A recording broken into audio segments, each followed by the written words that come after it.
Today we're going to be checking out the top 10 places to visit in good old Scotland.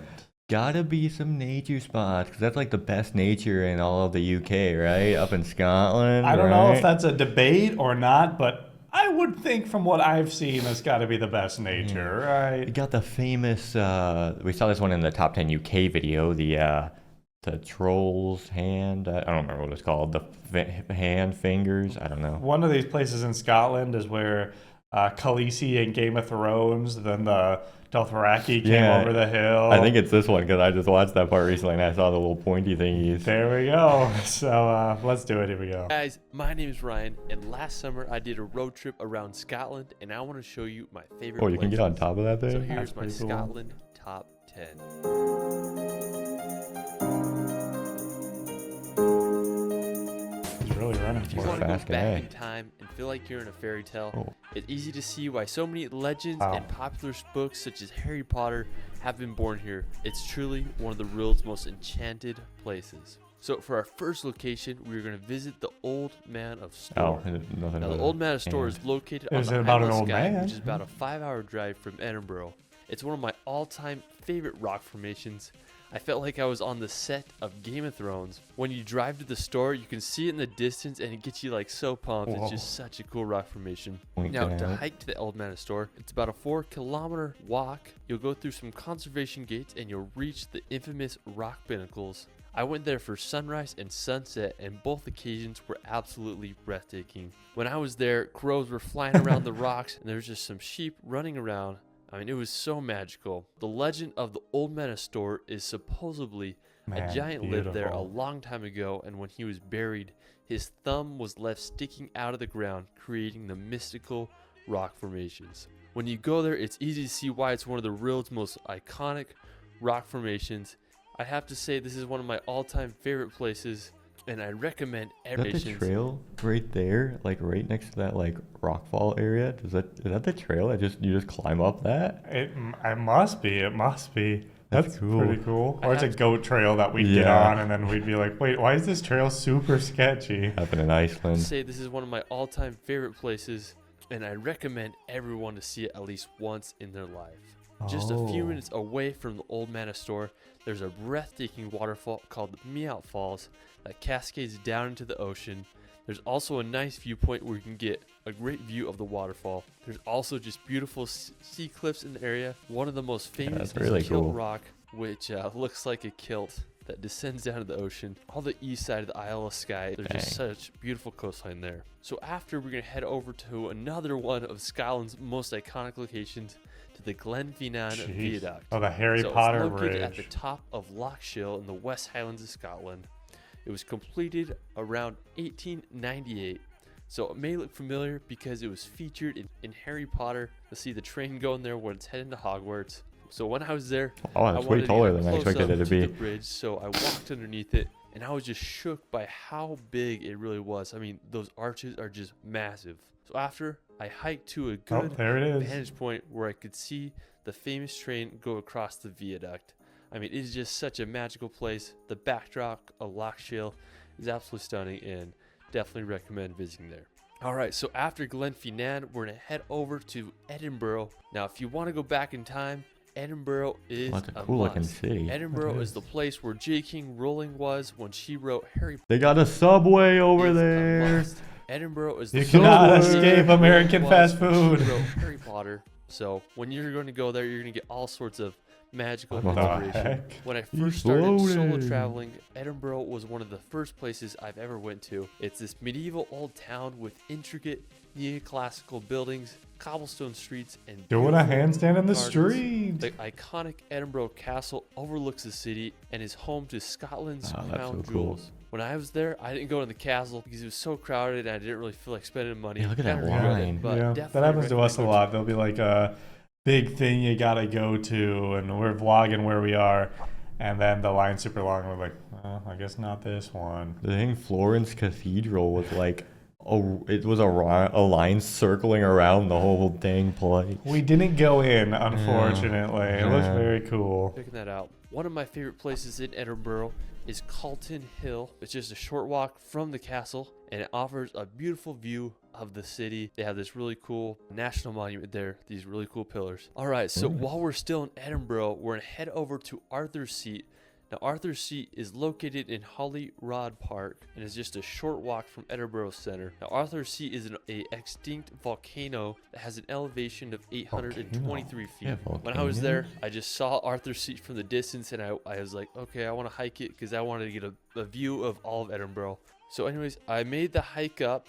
You'll walk around Holyrood Park, take the short little hike up there. Right when I was there, city. it was so windy. I couldn't believe how windy it was. It nearly blew me over. After I hiked Oh, to you the did a little top, hop. I went down and walked around Holyrood Park and just enjoyed the views of Edinburgh. Just such a beautiful city. So after Edinburgh, we're gonna head back over to the west side of Scotland to visit the Eilean Donan Castle. Hope I said that right. If you're driving to the Isle of Skye, you're gonna drive right by it. It's situated on a small tidal island at a point where three great sea locks meet. So the castle was built in the 13th century. I'm really mad at myself because I didn't stop here. When I first drove by it and it was good weather, I just didn't even know it existed. And then the second time I drove by it, it was just pouring rain. So I just couldn't even go to the castle. It's definitely one of the biggest regrets I have of visiting Scotland. Look So at that definitely thing. don't make my mistake and make sure you make a pit stop at one of Scotland's most famous castles. All right, so after the castle, we're gonna make the short drive over to the nearby Cuillin Mountains. Oh, Now, the them Cuillin big mountains, are this actually. very unique mountain range located on the Isle of Skye. When I was there, I went to the Sligashan Bridge, which is at the base of the Cuillin Mountains. The Sligashan Very Bridge is just Icelandic super looking. famous and scenic. When I was there, I didn't get many shots of the bridge because there was a lot of people on them. But I did get some beautiful shots of the mountains. Dang, people They had always such a ruin unique shots. shape. I love the contrast of the green peaks against the blue sky backdrop. I mean, it was just such a stunning location. Another enchanting location in the Cuillin Mountains is the Fairy Pools. Now, the Fairy Pools is just a short 30-minute drive from the Sligashan. The fairy tales, they're just located at the base of a dramatic black Cuillin Mountains. I was just blown away by the vibrant green slopes and the dark mountain in the background. It was just pitch black. I felt like Gandalf was going to run down with a massive horse army, like in the Two Towers Lord of the Rings movie. I mean, just so epic. When I was there, there were so many midges, which are like these annoying gnat-like bugs that bite. I mean, they're just Oh, horrible. I didn't have no. any bug sprays, so I didn't dare walk down to the pools. I mean, I wish I Northern would have Europe gone. stuff. I mean, Whoa. those pools are just such an iconic sight. The water is so magical and so clear, so that's another one of my regrets when I went to Scotland. So make sure you either bring bug spray or go in a different time than August. That's when I was there. So after the fairy pools, we're going to head over to another mythical It's so location, green. to the Fairy Glen. So green. Now, There's like not that many Fairy Glen trees is a very either. popular destination in the Oh, Isle of Skye. cool. To get there, you're going to drive on this really lot of small, fairy stuff, sketchy too. road to get there. Find a little parking spot, and then you just make like the short 5-minute hike to the Fairy Glen. Now, what it's famous for is it has these rings of rocks, and people Whoa. often put some money in the Ritual center as stuff an going offering on. to the fairies. When I was there, I found this really cool rock formation that I hiked to so I could get a better view of those rings, and I also got some really cool views of the area. I mean, the grass is just so green there. I mean, it was such a cool place. I felt like a kid walking around those green hills, keeping my eyes open to see if I could see any mythical creatures or any fairies. It'll put you in a magical mindset. All right, so after the Fairy Glen, we're going to head over to the Duncansby Stacks. Hope I said that right. Anyways, it's located in the most northern eastern part of the British mainland. Jeez, that's which is right way in up there. It's Holy. quite the 5.5 drive from hours. Edinburgh, so it's quite the road trip. It's Those are home to pretty some of the cool world's looking. Are most those beautiful puffins ski then? stacks. Unfortunately, Or when just I was in Scotland, I didn't have seagull? enough time to drive up there. Probably But when I'm seagulls, back, I I'm don't going know. to make sure I visit Wow. the dramatic landscape. So flat on the land over there. It's the orange and green is so cool. just can't get over Oh. how epic the sea pinnacles are. Just such an insane location. All right, so after the sea stacks, we're going to head over to the Bidean Hey. Bian mountain. Probably said that wrong, but anyways, I found this place by accident. I was driving from the Isle of Skye down to Glasgow, and I stumbled upon this magic location. I mean, I couldn't believe how huge these mountains were. I felt like I was in Switzerland or Norway. I mean, I didn't even know Scotland had just big mountains. I thought it was pretty flat. The Bidean Bian is 3,700 Look at that with a feet high, waterfall so it's next just to it, too. huge. I mean, there's a scenic waterfall, and the valley was just beautiful. There was some sheep grazing. If you Plus. keep driving towards Glasgow, you'll pass some more massive mountains, such as this one. And then if you keep going, Damn. you'll drive by Loch Lomond, which is just another massive lake. This is why I love driving in Scotland. There's just so many beautiful occasions that you just stumble upon accidentally. All right, so for our final location, we're gonna head back over to the Isle of Skye to the Quiraing Mountains. Now, aside from the old Man of Storr, I'd have to say the Quiraing is one of my favorite places and landscapes in Scotland. It's a set of dramatic rock formations located on the side of a mountain. Quiraing was formed by a landslide long time ago. The grass is so green there, I felt like I'm like on a giant golf course. Anyways, to get there, I drove On a this giant windy golf road. course. Be careful because I popped my tire because the road is super bumpy. Anyways, I got to the parking lot and I started the trek to the Quiraing. Now, it was a super easy hike. It only took me like 30 minutes. There's no elevation gain. On the hike, I came across some sheep that were just vibing. I also saw some really cool Very rock vibing. fields, and then I was just surrounded by just these magical What mountains. a They nutty just have this really unique landscape. shape So that I've cool. never seen before. There's little lakes, Wow. and then you have the view of the ocean. It's just You gotta such get up a there. unique place. When I was there, I was lucky enough to have sunny weather. A lot of people I've talked to said when they've gone, it's just been so cloudy they couldn't even see anything.